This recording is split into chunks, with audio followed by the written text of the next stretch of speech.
Devon koi pond on not too sunny day. I won't say sunny Devon. End of May here and still not a lot of sunshine. Really bad. I count the months from the 24th of each month because that was when I fired the solar up and started monitoring it. But from the 24th of April to 24th of May, we made about £24. That was all on the solar. So if you half that, 12 quid, that's all that you would have made off of your 480 watt system. But hopefully this month will be better. We've just been really lacking in sunshine down here, down considerably. At £23 should have been about £33-35. So I was good tenner down really on what I should have made. But there, ideally over the 4 or 5 months of summer we want to be making, you know, in excess of £30 a month to make up for the poorer amounts you make through the winter. But we'll go into more on the solar in another video again. Right, if you haven't already, please smash like, subscribe. We're into another week down here. Water's fine, absolutely brilliant. Feeding amounts are right up now, up to nearly 500 grams a day. They're pigging it down. Water temperature's still not that brilliant. I've had a few warm days down here which it's sort of 17, 18, but I think it's around 15 today, and it has been for the last couple of days. But still a reasonable temperature, and they'll eat at that. So what have we got going on down here? Wow, had a bit of another bloody UV malfunction. Me and UVs do not get on considerably. Yeah, this one packed up, bloody ballast went. Don't know what to say. I couldn't be pissing with it, so I just bought another unit, swapped it straight over. I didn't video it, but the ballast is gone. Absolute pig to get the box apart. It's not designed for you to get it apart. But I wanted to have a look at the ballast and see what it was. And looking around to try and buy a ballast, you were paying 30 quid or more, 40 quid some places if I could find one, and I wasn't sure that it would match. This is a land light. I'll pop a picture up here somewhere of it. I wasn't sure I could find a ballast that would match, and it was like, ugh. But they do a complete new end unit for a ballast all in the box. I've ordered one of them, so I'll have a spare UV. I mean, it was a 2-minute swap it over job, so like I said, I didn't bother to video it.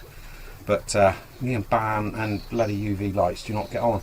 Now this is a nice unit, it really is, but they could have made it so you could swap the ballast out on the back, put a screw and panel on. It wouldn't have been difficult, for Christ's sake. Designers, I hate designers. Some people don't. My biggest pet hate is frickin' Heinz baked beans. That really puts a stick at my rear orifice. Heinz baked beans, right? They're little small tins. I like my Heinz baked beans, don't get me wrong. I know people are all into all the different sorts, branches of beans. I like Heinz baked beans. Why don't they make their frigging cans so they're stacked in the cupboard? Nothing annoys me more than... Oh, I'm ranting again. Right, so that, yeah, I've got another unit on its way. It was damn quick. I can't think I got it off now, the UV unit, but it's in and fitted, and I ordered a replacement ballast unit for this one. Kettering koi that was. I'm not sure I got the unit off them now. It was just a quick must order it kind of thing.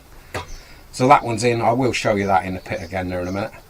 And we got a little crack in the ring on the plastic on the top of one of the moving beds. Now I did a bodge on that. I was in there and leaning around, and when I swapped the air pump over there, I don't know, middle of the winter, beginning of the winter, and I decided to have a bit of a rake around in it. I pulled the grid out the bottom. I've got egg crate in the bottom of it, you know, the little square crate stuff. I pulled that out, struggling to get it out, and I broke the bloody ring at the top. And as a quick bodge, I put a bit of duct tape over it, didn't I? Well, now if I run the filters up to full speed, I get quite a leak there, so I'll show you that. Got the glue gun here. Oh yeah, I'm going to hot glue it. Still a bit of a bodge. I will cut a new ring for it.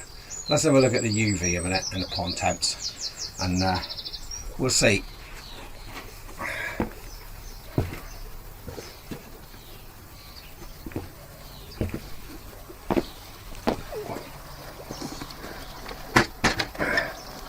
Yep. So, as I said, pond temps spot on, all 15.1 there. Right, that's the pond temps.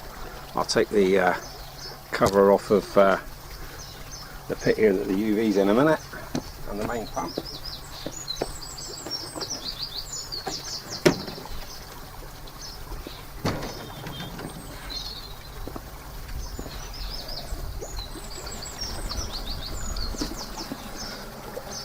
There's the new UV, exactly the same. It was, you know, easy swap, bang bang, just like that. Job in there. As you can see, I still haven't cut me bloody lily leaves back. Right, maybe over this coming week, seeing as I'm off. But here's the little problem we got in here. I'll zoom the camera in. Where are we? Oh, there, look. You can see I had duct tape over it. I cracked on this plastic ring up round, but I'm just going to smear a load of hot glue over it with a hot glue gun for now, and I'll make up a new ring. Next time I'm in there doing something, I'll swap the ring over. They're only hot glued onto the top. Surprising what you can do with a hot glue gun on a pond. If you haven't got one, it's a bit of kit you ought to think about getting. You can stick a lot of things together with it, and you can get it apart again, including pipe fittings. If they're not under pressure, a bit of hot glue sticks them together, wonderful. Bit of heat on it again, pull them apart, and the glue peels off. Right, bar that, everything else here, honky donkey. All the filters were cleaned. We're turning over about 6,000 litres an hour, something like that, between 5 and 6,000, which is what the Easy Pod's like. But got a visit later in the week, so a couple of times I will crank the filters right up to maximum, give the pond a brush and pull the crap out. Vortex was cleaned a couple of days ago. It's going to want cleaning maybe end of the day today or tomorrow. I've been doing it about every 3 days. See, got some filter wool in there at the moment. Going to see if I can put a fine sponge in there, foam. Save wasting filter wool all the bloody time, but we'll see on that. Fish looking well happy. A little bit of a tint on the water, again from the amount of food. All that food puts a tint on the water. Doing a bit of a top up at the moment. Very slow, fine spraying.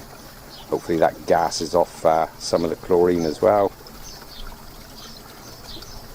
I do test chlorine quite often, and can never find any, so it seems quite happy like that. Right.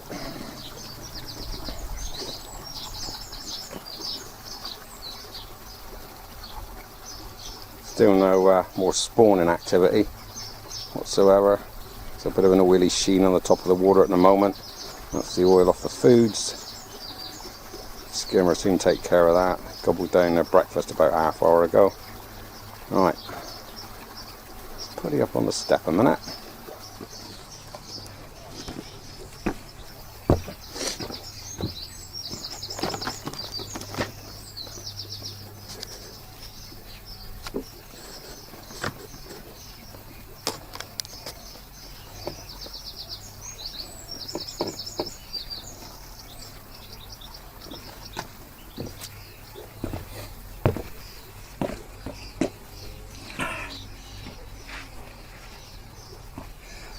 So yeah, as I said with the UV, I've now ordered another ballast unit.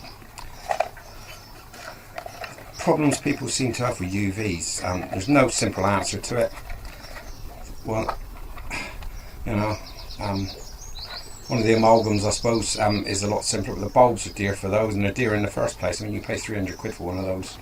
You can pay a lot of money for a UVC and it bugger up. These have come out around, I think it's about 120 quid. Which is damn cheap for a stainless steel unit. But with a replacement of that 47, I suppose it ain't too bad really. So it's under 50 quid for the replacement ballast, and then bit of sunshine, lovely. Right, as I was saying earlier, if you haven't already, please smash like, subscribe down here. Really helps the channel out. It makes me produce more content. We're going to be going back into the laser cutting over the next couple of weeks, because that's really been keeping me quite blooming busy. The laser's been slogging its guts out. For cooling on it, I actually use an old fish food bucket and drop frozen milk cartons out with water and drop them in it for the cooling. It's been doing that much cutting. I've been running to and fro to the fridge, freezing 2-pint and cartons of old milk cartons. It's just got too much, so I've had to buy a water chiller unit for that. More expense. Everything's expensive, isn't it? Right. So I'm going to fire the glue gun up. I'm going to stick that split up, and we'll sort that out so I can wind the pond speeds up. I want the water absolutely crystal. Queen's due this weekend, so I've got a load of old people coming over for a kind of a tea party, all in their 80s. Hope none of them fall in the pond. I have to stop them coming down here. They can look at it from up there. I don't want them down here. They'll be falling in the pond. Terrible. Right. But yeah, I want the water absolutely crystal for that. Got about a dozen coming, I think. All in their 80s. Right. Yeah, it'll be fun. Okay. Right, I'm going to get on with this. I'll catch you all next week for another exciting episode. So, enjoy your pond then, and hopefully you're getting a lot more sunshine, because I want a lot more sunshine. Bye for now, and happy ponding.